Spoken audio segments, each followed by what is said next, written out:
Muito bem, gente, bem-vindos. Eu sou o Jonathan e eu vou fazer com vocês as questões de espanhol do Enem 2020. Eu já havia postado no meu canal o Enem 2019 completo de espanhol. E completo porque, na verdade, eu resolvi duas questões daquele Enem: o Enem normal, o regular e a reaplicação do Enem. Por isso que são 5 questões de cada e 10 questões no total. Por isso, se você tem interesse em mais questões, só dá uma olhadinha no meu canal que esse vídeo está bem legal, bem comentado, as 10 questões. E agora eu decidi trazer para vocês o Enem seguinte, que foi o Enem 2020, que na verdade ele foi aplicado em 2021 por causa da pandemia. Ele foi feito em janeiro. E sem mais enrolação, vamos para a primeira questão. Bom, gente, a minha dica para a resolução do Enem de qualquer tipo de questão, mas especificamente das questões de história e de humanas e linguagens, é a gente fazer o seguinte. Primeiro a gente vai ver se o texto tem um título, e se ele não tiver título, a gente vai direto para o comando. Nesse caso, essa questão não tem título. Ela vai direto para o texto e depois o comando. O comando que eu digo é essa parte aqui onde é pedido alguma coisa para nós. E por que é importante a gente ler o comando antes do texto? Pelo seguinte, quando a gente for ler o texto, a gente já sabe o que a gente está procurando. A gente não vai ler à toa e depois se perder e não lembrar o que a gente leu. A gente já vai focado naquilo que é interessante para responder a questão. Nessa questão específica, o comando diz o seguinte: no texto, no qual é narrada a visita à casa de uma personagem, a expressão entrar com pie de plomo é utilizada para se referir ao quê?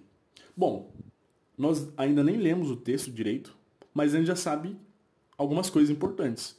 A gente sabe que se trata de uma narração, a gente sabe que essa narração fala de uma visita à casa de uma personagem do texto, e a gente sabe o seguinte, que nessa visita é usada uma expressão em espanhol. Então o comando ele quer saber por que essa expressão foi utilizada, com qual objetivo.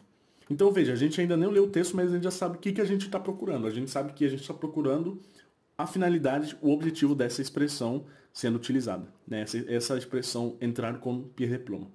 Então antes de resolver, vamos tentar entender o que significa essa expressão. Entrar com pie de plomo, se a gente traduzir literalmente, significa entrar com pés de chumbo. Né? Chumbo é um metal, é algo pesado.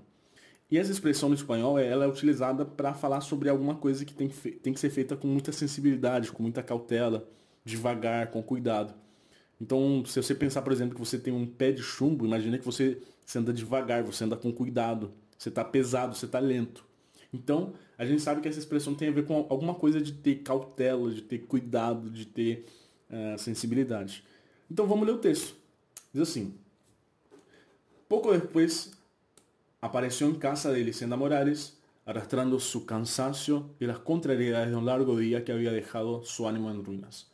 A pesar de todo, supo resistirlo, y cuando ella le ofreció una copa de mistela, abandonó su asiento para ir hasta la tienda en busca de algo mais estimulante.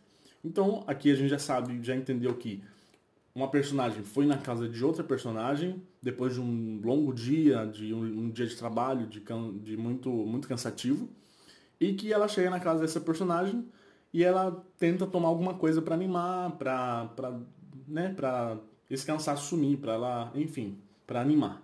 Beleza. Continuando. Allí, en el corredor de la casa, en taburetes separados, recibieron los primeros cálidos soplos de la noche. Con su habitual entereza, Elisenda entró a conectar la luz de la sala, sofocando parte de su reflejo, mientras comentaba que así estaría mejor. Bom, então aqui entra outra personagem e elas falam que a dona da casa, essa tal Elisenda, ela entrou e conectou a luz da sala. E ela comentava que, bom, se a gente ligar a luz a gente vai ficar melhor, né? O ambiente vai ficar melhor, mais legal. Então o texto continua. Al menos, pensó el tío Camarillo, no había sacado la lámpara como otras veces, ni le había entregado alguno de sus álbumes, y parecía en cambio decidida a mantener en ascuas al vecindario. Aquella fue la primera vez que en mucho tiempo dejaron de lado el tema de las rentas para entrar con pies de plomo en el espinoso terreno de las confidencias. Então o texto diz aqui nessa última parte que esse tal tio Camarillo ele pensou, nossa, ela não tirou a lâmpada como outras vezes, né?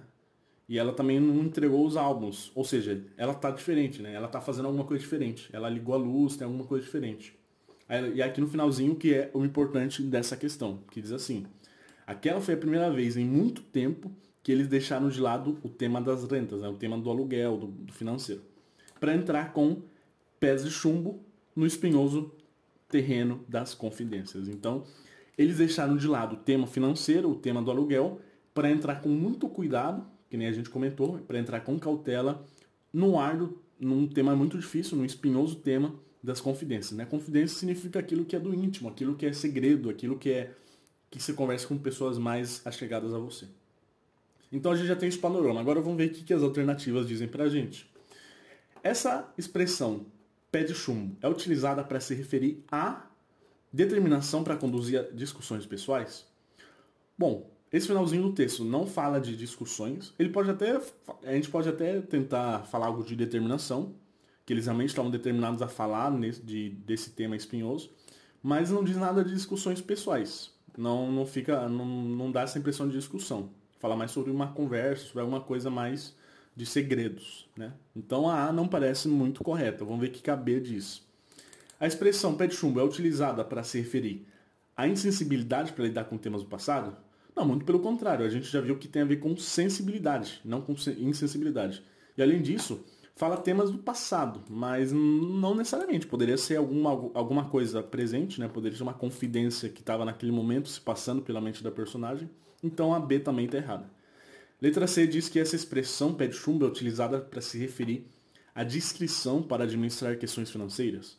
Realmente a gente tem a questão financeira que ele diz aqui, mas é muito pelo contrário, porque eles dizem que eles mudaram de assunto. Eles não vão falar sobre questão financeira, eles vão falar sobre o espinhoso terreno das confidências. Então não tem a ver com isso. Ali já mudou de tema, não é mais esse tema. Então a C também não é.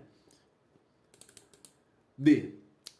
Essa expressão pé de chumbo é utilizada para se referir à disposição para resolver problemas familiares?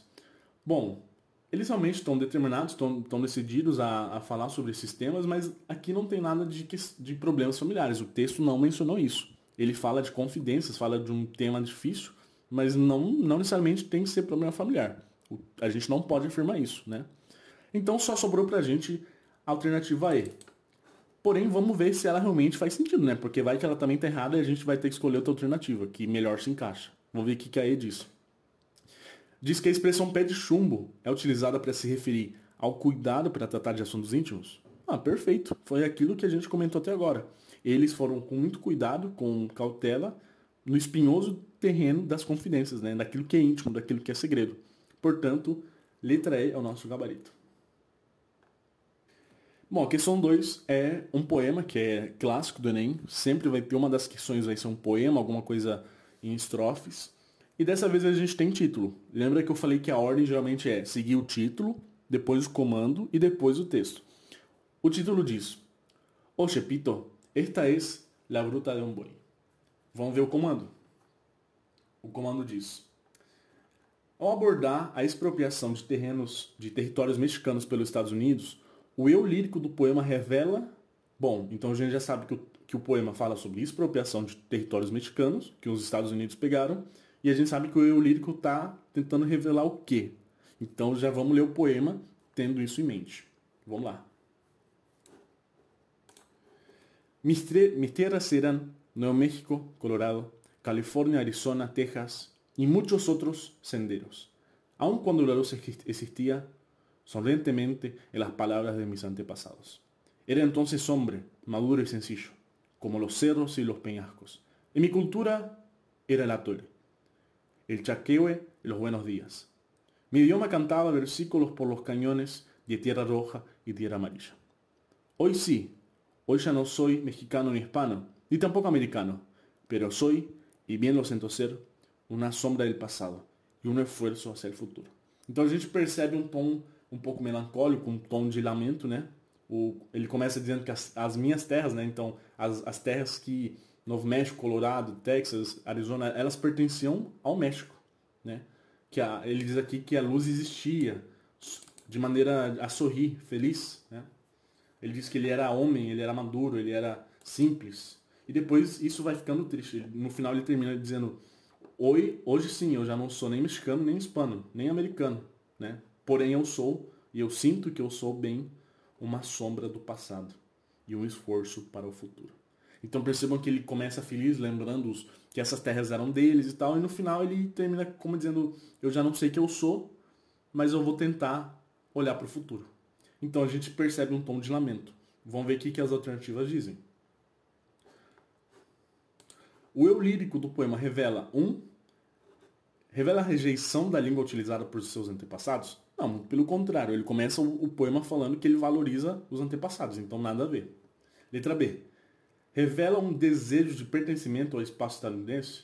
Não, muito pelo contrário também. Ele diz que aquelas terras ele já não se sente nem americano, nem nada. Ele perdeu essa identidade. Então ele também não revela que ele quer pertencer. Ele não pertence e ele não quer pertencer. Ele quer se apropriar da sua própria história dos antepassados.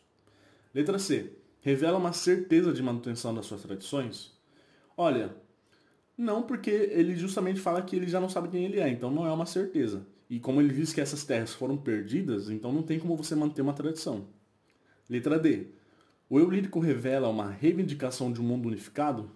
Também não, em nenhum momento o texto apresenta a questão de unificação e muito menos digamos, de homogeneidade. Letra E. Ele revela um sentimento de conflito de identidades? Opa! Isso ficou claro no finalzinho, né? Porque ele diz: hoje eu já não sou nem mexicano e nem hispano, tampouco americano. Então ele já não sabe quem ele é, ele tem conflito. Portanto, a letra E novamente é o nosso gabarito, porque ela é a que melhor revela. Percebam que sempre você lê o comando e já sabendo o que você está procurando é a melhor forma de resolver uma questão, especialmente de linguagens. Questão 3. Novamente nós temos um título e vamos ler o título e depois o comando. O título da questão é La violencia como bella arte. Então, beleza, já sabemos que é algo sobre violência. O comando diz o seguinte: nessa resenha crítica acerca do filme Relatos Salvajes, o autor evidencia.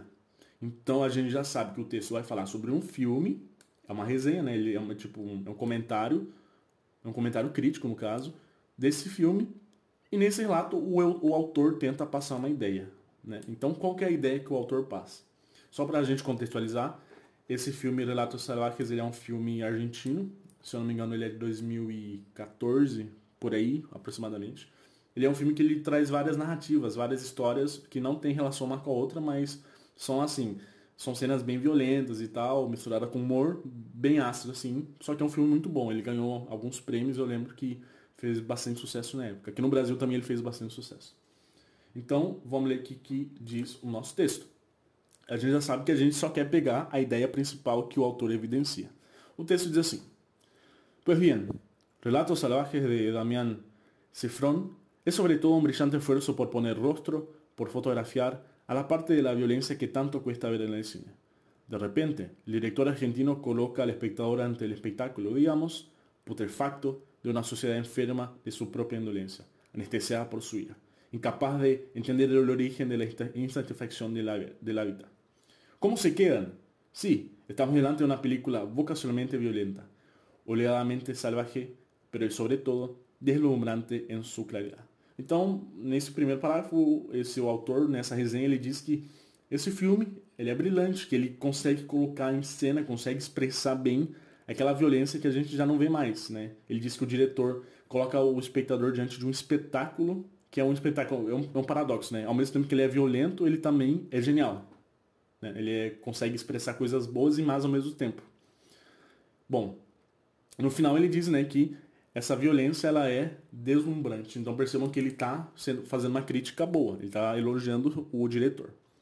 Continuando, o segundo parágrafo diz assim: Más allá del esplendor sabio de una producción perfecta, lo que más duele, lo que más divierte, lo que más conmueve es la sensación de reconocimiento.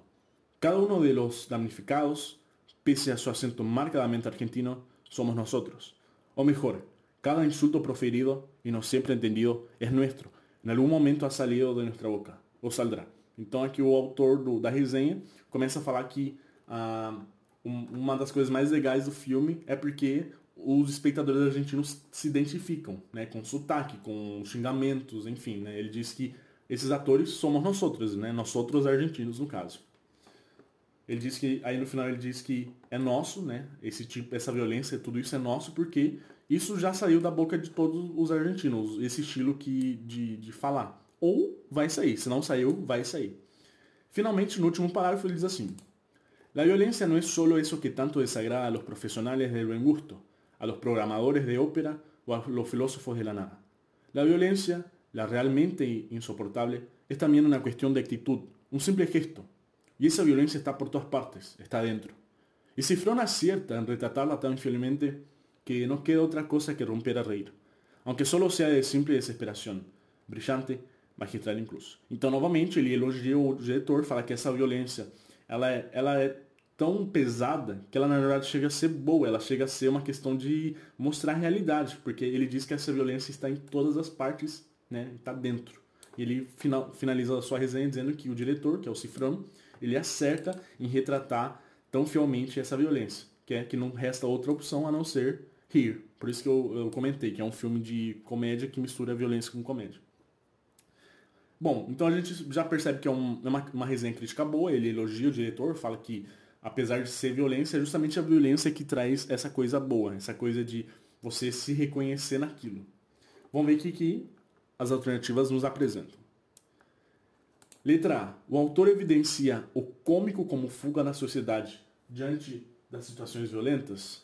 Olha, ele fala um pouco sobre a questão de rir, mas ele não evidencia o cômico como fuga diante de situações violentas. Ele em nenhum momento do texto ele falou sobre situações violentas no dia a dia da sociedade. Então, não faz muito sentido. Letra B. O autor evidencia o estado de apatia da sociedade perante a violência rotineira do mundo atual? Novamente, ele não fez nenhuma crítica sobre como que a sociedade reage. Ele falou como que a sociedade se identifica vendo esse filme. Então, ele não fala nada de apatia. Também está errado. Letra C. O autor evidencia o empecilho para o espectador vivenciar a violência bruta na realidade e na ficção? Bom, ele realmente fala sobre como que às vezes a violência esse tipo de violência não é muito vista no cinema. Mas ele não evidencia o empecilho, né? Aquilo que impede do espectador vivenciar a violência bruta. E ele também não fala sobre a realidade, né? Isso não fica muito claro. A gente tem que lembrar que nas questões do Enem, a gente tem que entender muito o verbo que está por trás do comando. Aqui o verbo é evidencia, tem que ser algo que fica muito claro. Não é uma coisa que talvez a gente consiga deduzir. Não. Evidencia é algo muito certeiro. Então tem que ser algo que ficou claro no texto. Tudo bem? Letra D diz assim. Diz que o autor evidencia o sotaque reforçado dos personagens a fim de marcar o espaço do cinema argentino. Bom, ele fala sobre o sotaque, ele fala que isso é uma das características que faz com que os argentinos se identifiquem, mas ele não evidencia o sotaque como uma marca do cinema argentino. Ele fala mais sobre a violência e sobre como isso permeia todas as áreas da sociedade, não necessariamente da Argentina. Então, novamente, sobrou a E. Vamos ver o que ela disse. Vamos confirmar que ela é o nosso gabarito, já que ela é a única alternativa que sobrou. O autor evidencia o autorreconhecimento diante dos diversos tipos de comportamento humano frente à violência? Perfeito, foi aquilo que eu comentei no começo. O espectador se identifica com aquilo porque ele sabe que isso é coisa do dia a dia, isso é coisa que às vezes a gente não vê, mas faz parte do dia a dia. E lembra dessa parte aqui, ó, dessa parte do texto que ele diz. Cada insulto que é dito no filme, às vezes não é nem entendido, a gente sabe que esse tipo de coisa, ou a gente também já falou, já saiu da nossa boca, ou ainda vai sair da nossa boca. Então, ele se reconhece como parte desse espetáculo. Portanto, esse autorreconhecimento é o que o autor evidencia nesse texto. Portanto, o gabarito é a letra E novamente, né? Até agora todos foram a E, mas isso é só uma coincidência. Questão 4. Temos um título, então vamos ler o título. Los propietarios de la libertad. Agora vamos ler o comando, que diz assim. Transformar palavras em atitudes tem sido um dos grandes dilemas dos intelectuais. Ao ponderar sobre essa temática, o autor, um dos grandes críticos e literatos latino-americanos da atualidade, leva o leitor a perceber que... Então, beleza, nós não lemos o texto ainda, mas nós temos algumas informações que o próprio comando dá pra gente. Ele afirma que transformar palavras em atitudes é uma dificuldade, é um dilema dos intelectuais. Beleza.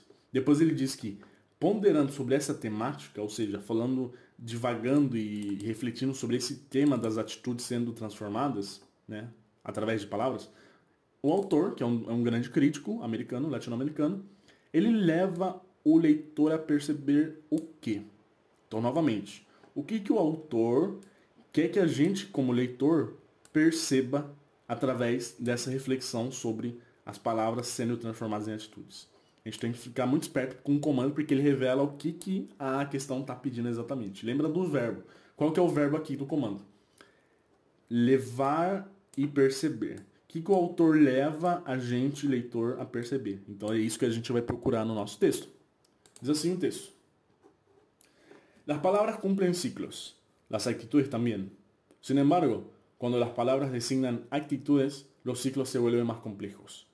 Cuando el hoy tan denostado Sartre puso la palabra compromiso sobre el tapete y hasta MacLeish publicó un libro sobre la responsabilidad de los intelectuales, estas dos palabras, compromiso y responsabilidad, designaban actitudes que, sin ser gemelas, eran bastante afines. Salvo contadas excepciones, los intelectuales de entonces las hicieron suyas y, equivocados o no, dijeron si no fuimos, por que empenho se la jugava. Então esse primeiro parágrafo é um pouco difícil de entender, mas vamos tentar ver o que o autor falou aqui. Ele quer dizer que quando as palavras representam atitudes, os ciclos, esses ciclos de palavras ficam mais complexos, ficam mais difíceis. Depois ele cita Sartre, que foi um filósofo francês. Ele diz que Sartre colocou a palavra compromisso em evidência. E depois ele diz que essa tal MacLeish publicou um livro sobre a responsabilidade desses intelectuais, desses pensadores. Aí ele continua dizendo que essas duas palavras, compromisso e responsabilidade, designavam atitudes que, mesmo não sendo, digamos, ele diz aqui gêmeas, né, não sendo tão iguais, elas tinham muita semelhança entre si, né? Aí depois ele diz que, salvo algumas exceções, os intelectuais da época se apropriaram dessas palavras. E seja isso bom ou ruim na época, eles falaram sem meia palavra, sem eufemismo, por que eles fizeram isso. Então, beleza. Vamos tentar entender de novo, vamos continuar para ver qual que é a ideia do autor. Los intelectuales latinoamericanos también comprendieron dónde estaba esta vez el enemigo. Solo entonces empezó la mala prensa. Los grandes pontífices de la propaganda subrayaron una y otra vez la palabra libertad y demostraron el compromiso. Libertad no era librarse de Batista o de Somoza, sino mantener la prensa libre. Libertad es la emocionada comprobación de que la gran prensa norteamericana es capaz de descubrir que Lumumba o Allende fueron liquidados por la CIA, sin poner el acento en que eso no sirve para ressuscitá-los. Então aqui ele faz meio que uma crítica a alguns intelectuais latino-americanos, né? Ele diz que eles compreenderam quem que era o inimigo em comum. Então ele diz da má prensa, ou seja, a imprensa ruim, má. Ele diz que os grandes nomes da imprensa, da propaganda, falaram muito sobre liberdade, falaram tanto dela que eles não fizeram o certo, né? Digamos que eles pegaram liberdade, mas não no sentido amplo e real. Eles pegaram liberdade da maneira que eles quiseram interpretar, entendeu? Por isso que aqui ele diz que a liberdade é emocionada com a comprovação de que essa imprensa, a grande mídia norte-americana, é capaz de descobrir que esses dois nomes da política foram liquidados pela CIA, mas eles não fizeram nada a respeito, nada de importante para, digamos, ressuscitar. Então ele perceba que é uma crítica a essa atitude da imprensa e desses pensadores. Por último, no último parágrafo diz assim: ¿y compromiso? Es la actitud que adoptan ciertos intelectuales, cuya carga ideológica perjudica notoriamente su arte. Después de todo, ¿cómo se atreven a frecuentar las provincias del espíritu, si es público y notorio que tales ámbitos son patrimonio exclusivo de los propietarios de la libertad? Aí ele critica novamente, né? Como que essas pessoas que têm uma carga ideológica que prejudica a arte, como que eles se atrevem a frequentar, digamos, lugares do espírito, ele diz aqui província do espírito, se eles sabem que essas regiões das ideias e do pensamento realmente pertencem aos donos de quem realmente leva a sério a expressão liberdade. Então, assim, na minha opinião, esse texto foi a questão mais difícil do Enem 2020 de espanhol, porque é uma crítica, uma resenha que você tinha que entender muito bem as palavras, né? O texto fala sobre palavras e você tinha que entender muito bem essas palavras em espanhol. Então acredito que muita gente tem errado porque é um texto difícil, é um texto quase que filosófico, uma crítica. Mesmo assim, a gente está aqui para tentar elucidar isso para quem ficou em dúvida, né? Para quem errou na época ou para quem já não fez ainda e resolveu. Então vamos ver o que dizem as alternativas. Diz que a ponderação sobre essa temática, né, essa resenha que ele faz, leva a gente, leitor, a perceber o quê? Perceber que, o compromisso político afasta o artista da criação?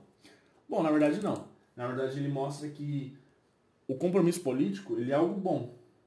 Mas você tem que ser bem usado, não pode ser usado de uma maneira a imprensa faz, de uma maneira com uma carga ideológica que prejudica esse fazer artístico, né?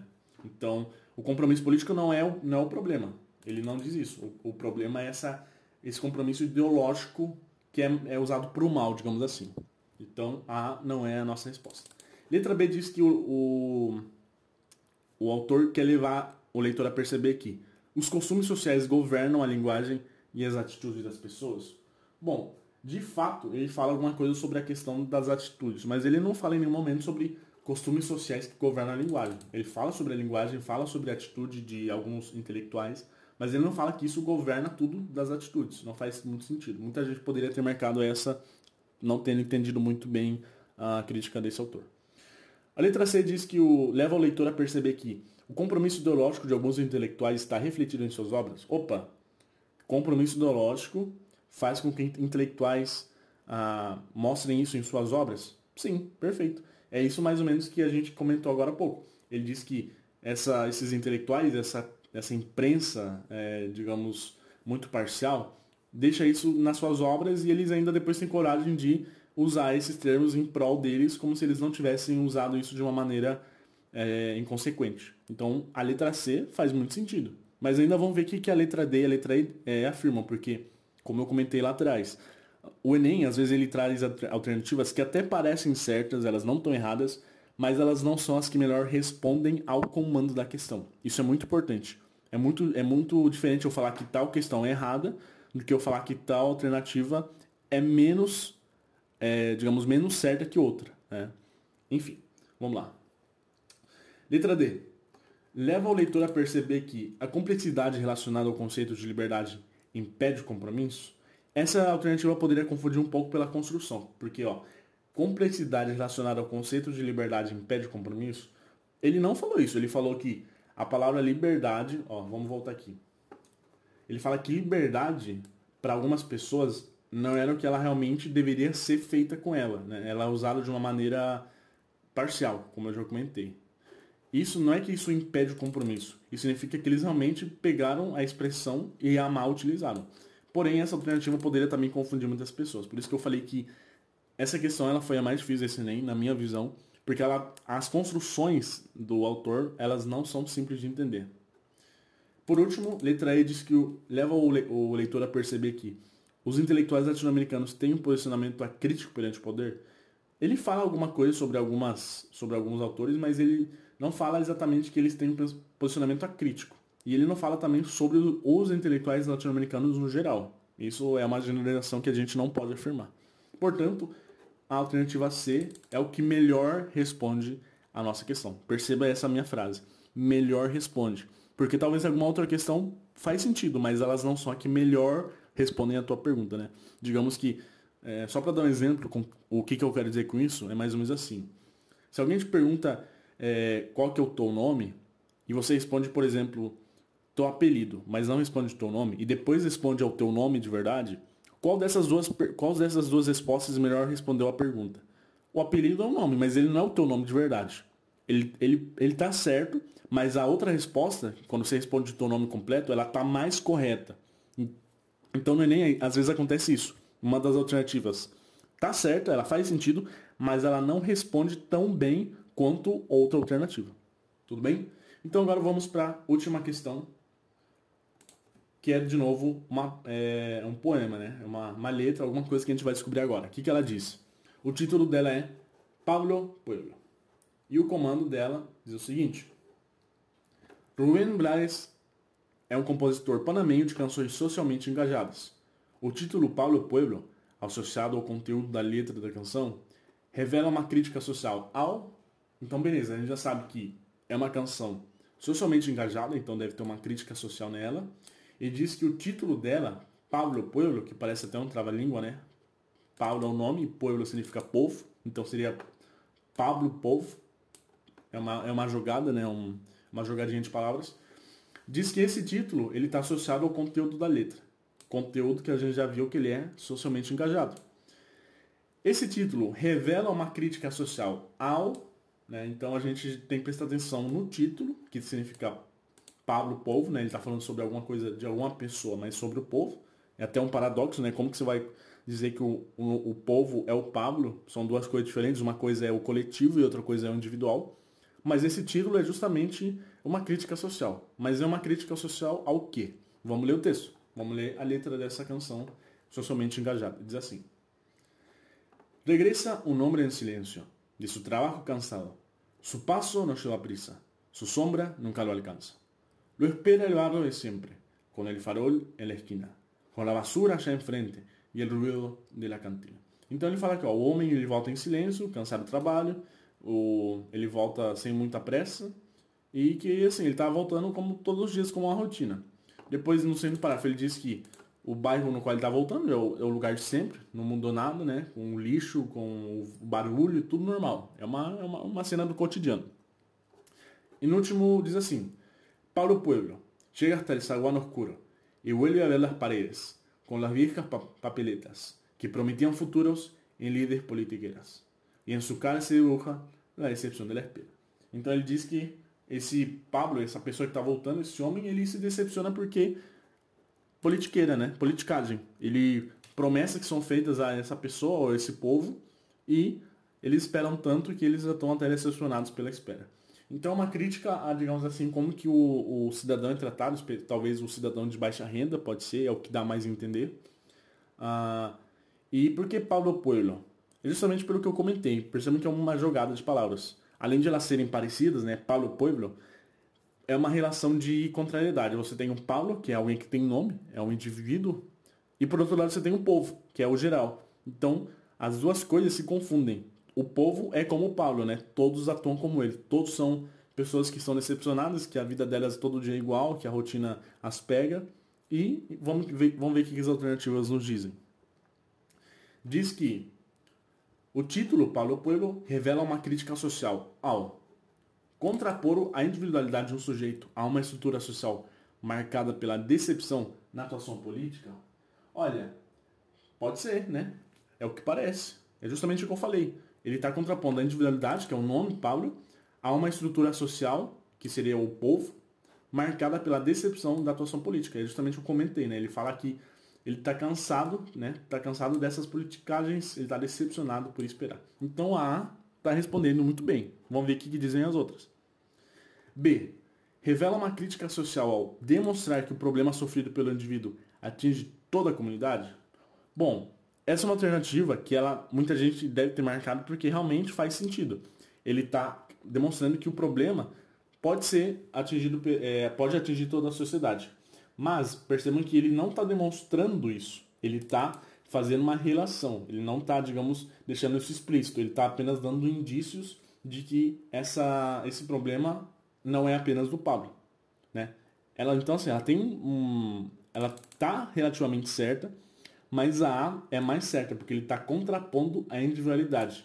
O título, a gente tem que pensar que o comando ele está falando do título, não do texto. O título, a gente tem que pensar apenas nessas duas palavras. Essas duas palavras são opostas, uma é individual e uma é social. Então, ela contrapõe, ela não está demonstrando. O título em si não demonstra nada, o título são duas palavras. Então, como que ele vai demonstrar com duas palavras? Então, era uma pegadinha, muita gente pode ter marcado.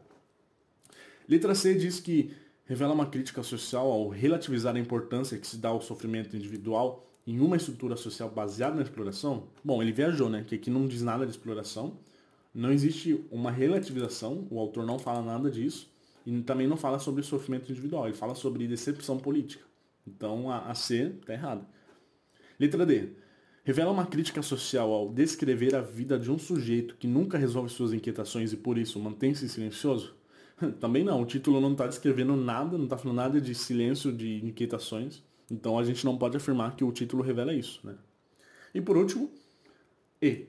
Usar um apelido jocoso para designar a atuação de um indivíduo em seu próprio bairro. O apelido não é jocoso, né? É uma crítica intencional.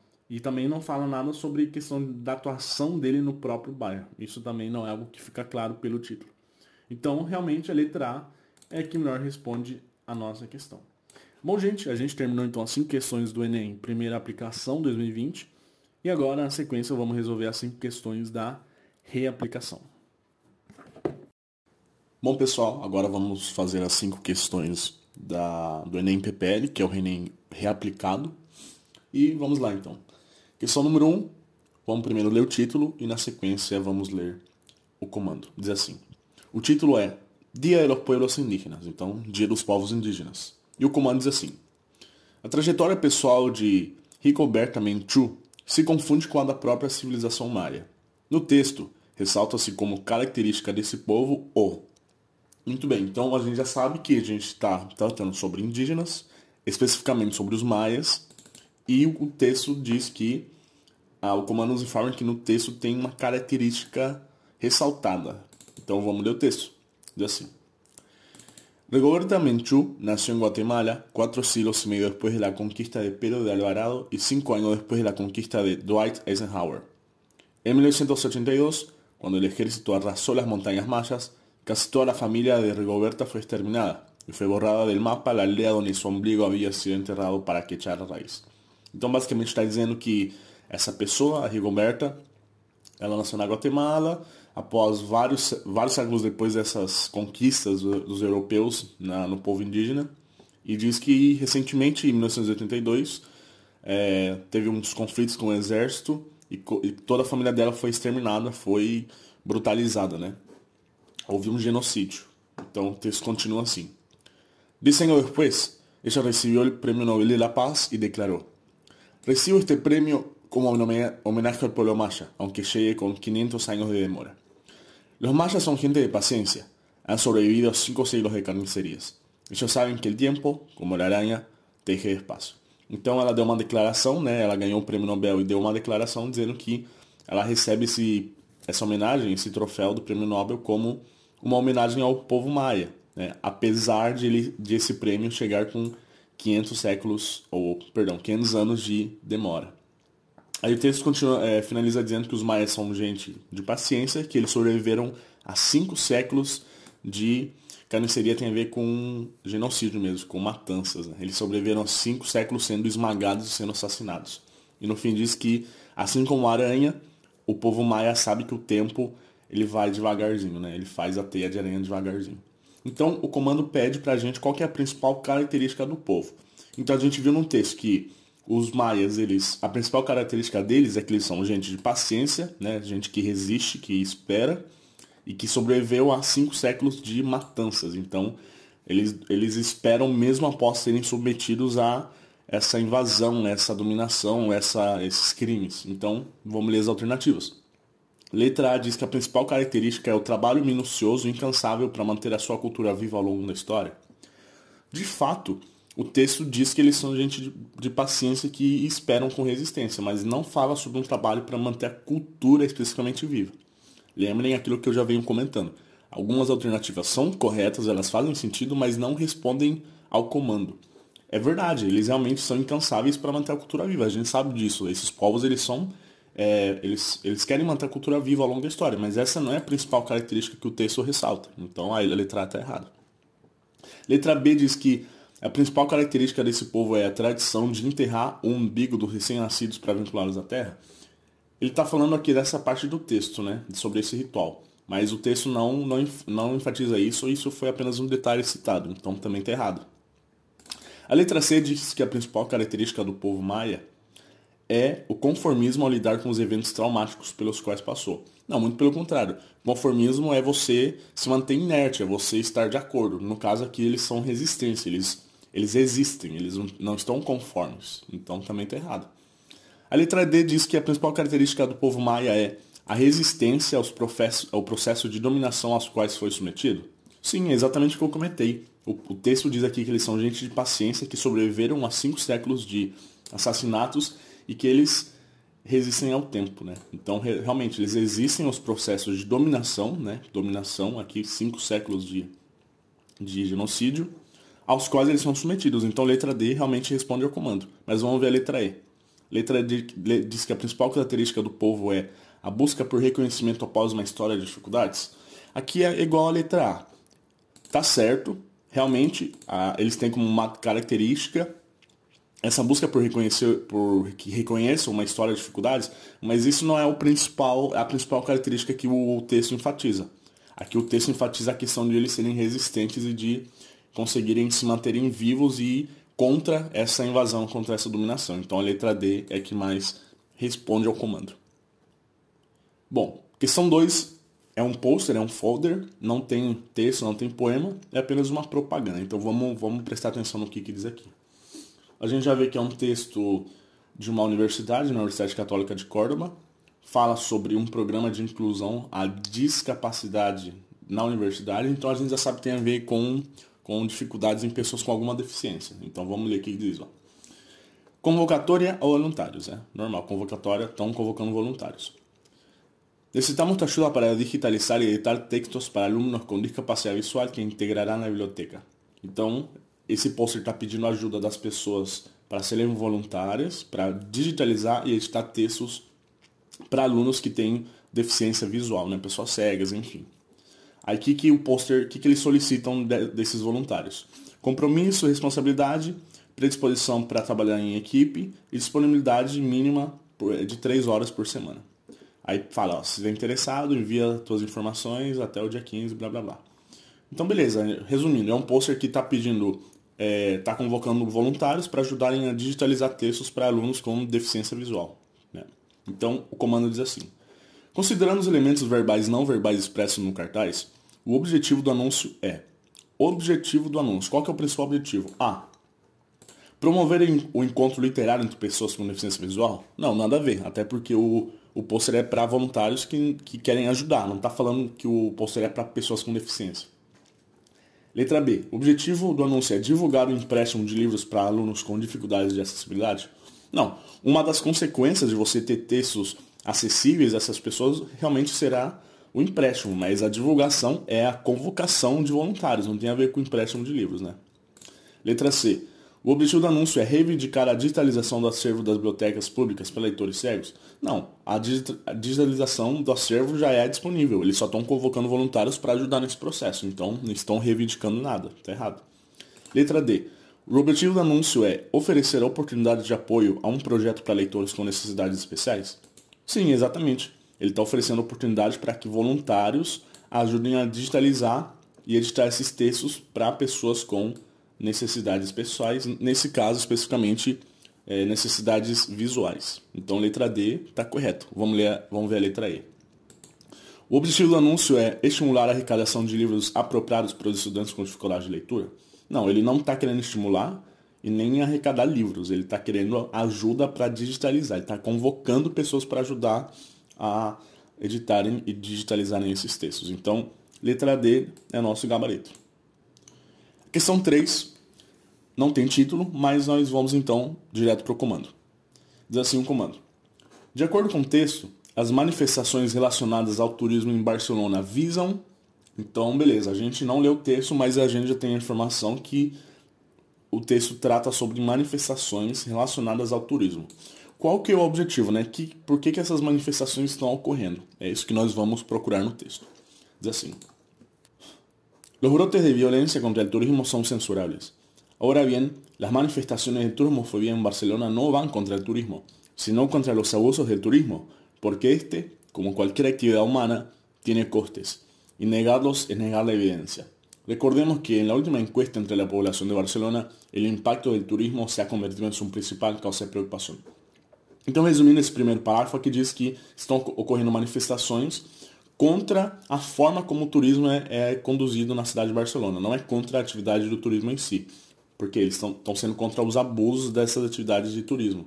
E diz aqui no final que num plebiscito, digamos assim, numa pesquisa entre a população de Barcelona, o impacto do turismo se converteu na principal causa de preocupação. Então, aqui a gente já percebe que essas manifestações são contra a maneira como as atividades turísticas são realizadas na sua cidade. Depois diz assim o texto: es obvio que los turistas gastan dinero y crean empleos, pero nuestro modelo no sabe convertir ese dinero en prosperidad y esos empleos en niveles de empleo digno. En conclusión, las manifestaciones de turismofobia deben movilizar a nuestras autoridades en 2 direcciones, ambas necesarias. La primera es represiva y debe dirigirse contra la turismofobia.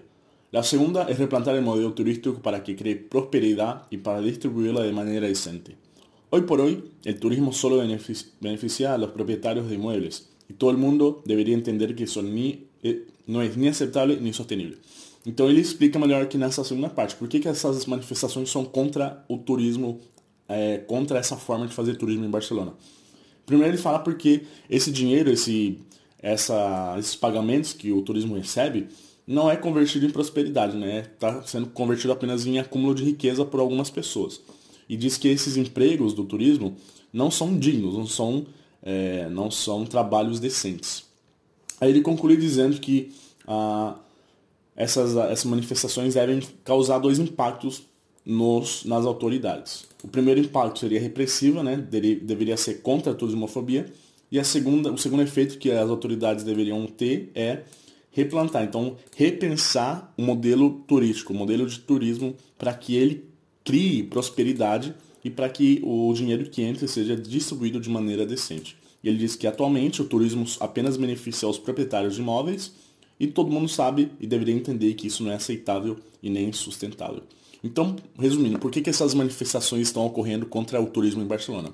Simples, porque ele é feito de uma maneira errada, de uma maneira que concentra riqueza em poucas pessoas e que ele não tá dando prosperidade e retorno sustentável para a cidade, né? As pessoas que trabalham nisso, o emprego não é digno, não é decente e o dinheiro não tá sendo distribuído. Então, vamos ler de novo o comando. De acordo com esse texto que a gente leu, essas manifestações têm como objetivo, letra A, censurar a violência sofrida pelos turistas? Não, nada a ver, né? A gente já viu que não tem nenhuma relação com violência sofrida pelos turistas. O problema aqui é com a cidade em si e como que ela administra o seu próprio turismo. Letra B. O objetivo das manifestações é reivindicar gastos mais altos por parte de cada turista? Não. Muito pelo contrário. Já disse que esse dinheiro que está entrando já é alto, mas não está sendo distribuído. Letra C. O objetivo da manifestação é exigir a criação de mais empregos no setor de turismo? Não, ele não fala da falta de emprego. Ele fala que existem empregos, mas que eles não são dignos. Letra D. O objetivo é protestar contra o custo da manutenção de locais turísticos? Não, em nenhum momento ele fala sobre o custo de manutenção. Então também a gente não pode concluir isso. Por último, mostrar preocupação com o modelo de turismo predominante. Perfeito, né? O texto diz que essas manifestações vêm com preocupação, né? Aqui diz até no texto, ó, causa de preocupação, a forma como o turismo é conduzido na cidade de Barcelona, né? Com acúmulo de riqueza, com falta de retorno para a sociedade, enfim. Então a letra E está perfeita, é o nosso gabarito. Questão 4, diz assim, nosso título é Cuéntame Madre, né? Significa mãe, me conta-me mãe. E o comando diz assim, na prosa poética de Gabriela Mistral, o eu lírico, com o uso reiterado do imperativo, demonstra. O que é imperativo, gente? A gente sabe que o imperativo é um modo verbal que exige coisas, que pede coisas, que ordena coisas, né? Se eu disser assim, faça, diga, explique, eu estou dando ordens. Então, isso é o modo imperativo. Então, a gente já nem leu o texto ainda, mas graças ao comando a gente já sabe que o eu lírico ele vai usar muito imperativo. Aí a pergunta do comando é, o que esse uso do imperativo demonstra? O que ele quer passar pra gente? Vamos ler o texto, então. Madre, cuéntame todo lo que sabes por tus viejos dolores. Cuéntame cómo nace y cómo viene su cuerpecillo, entrabado con mis vísceras. Dime si buscarás solo mi pecho o si se lo debo ofrecer cintándolo. Dame tu ciencia de amor ahora, madre. Enséñame las nuevas caricias, delicadas, más delicadas que las del esposo. ¿Cómo limpiaré su cabecita en los días sucesivos? ¿Y cómo lo haré para no dañarlo? Enséñame, madre, la canción de cuna con que me meciste. Essa lo hará dormir melhor que outras canções. Então, aqui é como se fosse uma declaração que o eu lírico dá para sua própria mãe, para que a mãe ensine como cuidar do bebê que ela vai ter. É isso mais ou menos que dá para entender numa primeira leitura. Então, por exemplo, aqui diz, mãe, me explica tudo que você sabe sobre as tuas velhas dores, né? Me explica, me conta como que ele nasce, como que vem o seu corpinho. Depois diz, me diga se eu vou ter que oferecer o meu peito para dar de mamar, ou se ele vai pedir, enfim, tá pedindo ajuda para a mãe para explicar como que é a maternidade, né? Basicamente isso. Então, vamos ver o que o comando pede. Ele pede para a gente dizer o que o uso do reiterado do imperativo demonstra. E a gente vê que o imperativo está em todo o texto. Por exemplo, ó, me conta, me diga, me dá, me ensina, né? Enfim, a gente vê que tem muito imperativo. Então, letra A diz que esse uso demonstra o caráter autoritário da filha frente à mãe? Não, muito pelo contrário, ela está pedindo ajuda, não tem nada a ver com autoritarismo. Letra B. Demonstra polidez ao se dirigir à mãe para pedir ajuda? Também não. Não é apenas um uso de uma expressão da língua e não tem a ver com polidez necessariamente. Letra C. Demonstra meticulosidade ao realizar atribuições maternas? Bom, também, mas isso não é o que o texto, o uso do imperativo quer demonstrar principalmente, né? E letra D. Súplica diante das inquietações da maternidade. Bom, realmente, porque ela está pedindo com muita reiteradamente, ela está pedindo, então é uma súplica. E diz que é uma súplica perante ou diante das inquietações da maternidade, que é justamente o que eu comentei, né? Ela está querendo saber como lidar com a maternidade, que ela ainda não sabe como, mas a mãe pode ajudar, porque a mãe, obviamente, foi a mãe dela. Letra E. Demonstra a dependência da mãe em questões matrimoniais? Não. Em nenhum momento do texto é falado sobre dependência e muito menos sobre questões matrimoniais. O foco do texto é maternidade. Então, a letra D é que melhor responde o nosso comando, né? Ela está suplicando diante dessas inquietações que a maternidade está trazendo para ela. Finalmente, questão 5. Nós temos aqui novamente um folder, uma propaganda, alguma coisa, a gente ainda não sabe e vai descobrir. Diz assim: há muita forma de pedir uma cerveja, né? Então, existem muitas maneiras de você pedir uma cerveja. Então, tem vários aditivos, né? Tem em vários lugares existem maneiras de pedir uma cerveja. Então, por exemplo, canha, birra, surito, botechim. Né? Birra, por exemplo, é muito usado na Argentina para pedir cerveja. Então, ele traz muitas formas. É como seria no Brasil se eu falasse assim, ó, cerveja, breja, uma gelada, né? Existem várias formas de você pedir uma cerveja. Aí ele diz assim: pero solo hay una de tomar y disfrutarla. Ou seja, tem várias formas de você pedir uma cerveja, mas só tem uma forma de você tomar e desfrutar dela. Aí diz, com moderação. Então a gente sabe que já percebe que é uma propaganda contra o abuso do álcool. E aqui na vertical a gente vê que tem uma frase também, né? Então diz assim, você tem que girar a cabeça para ler, né? Ou girar a folha, diz: dedo de espuma, dos dedos de frente. Então, dos dedos de frente é uma expressão usada no espanhol para dizer que você tem que ir com atenção, você tem que ir com cuidado, né? Seria tipo, presta atenção, fica de olho, fica esperto. Vamos ver o que diz o comando, que na verdade a gente deveria ter lido no começo, né? Mas como é um pôster bem curtinho, a gente não faz muita diferença ter começado pelo começo. Diz assim: considerando-se os elementos verbais e não verbais dessa campanha publicitária, a expressão do dedo de frente remete a justamente essa expressão que está aqui na vertical, né? E eu acabei de comentar que ela tem a ver com tomar cuidado, com ser cuidadoso. Essa expressão remete ao consumo responsável de cerveja? Bom, sim, porque ela está falando sobre, primeiro que o pôster em si já é sobre ter moderação e ter consumo responsável, e essa expressão, que nem eu acabei de comentar, do dedo de frente significa ser cauteloso. Então a letra A parece estar correta, vamos ver as outras alternativas. A letra B diz: remete à quantidade ideal de espuma na cerveja? Não, nada a ver. Aqui ele fala de espuma, mas ele está apenas usando a expressão um dedo porque ele está contrastando com essa última parte, né? 2 dedos de frente. Então, nada a ver mesmo. Essa expressão remete ao aumento registrado no consumo de cerveja? Não. Essa expressão do dedo de frente eu já falei, tem a ver com preocupação e com atenção. Ficar de olho na quantidade que você está tomando. Não tem a ver com aumento registrado. Ele nem fala de aumento registrado no texto. Letra D. Remete à diversidade de palavras para se referir à cerveja? Não. A diversidade de palavras está aqui nessa parte, né? Nessa outra parte aqui ele está falando mais sobre a moderação. Aqui ele está falando sobre a diversidade de formas de pedir cerveja no espanhol. Também não existe uma relação direta. E por último, letra E. Remete à qualidade da visão dos consumidores de cerveja? Também não. Porque aqui o fato de ele estar na vertical também é uma jogada visual que tem a ver com a atenção, né? Você bebe, às vezes você não consegue entender, você tem uma perda de consciência. Mas o objetivo, né, dessa expressão do dedo de frente tem a ver justamente com você ficar de olho, ficar esperto, né? Ser responsável. Portanto, a que melhor responde o comando é a letra A.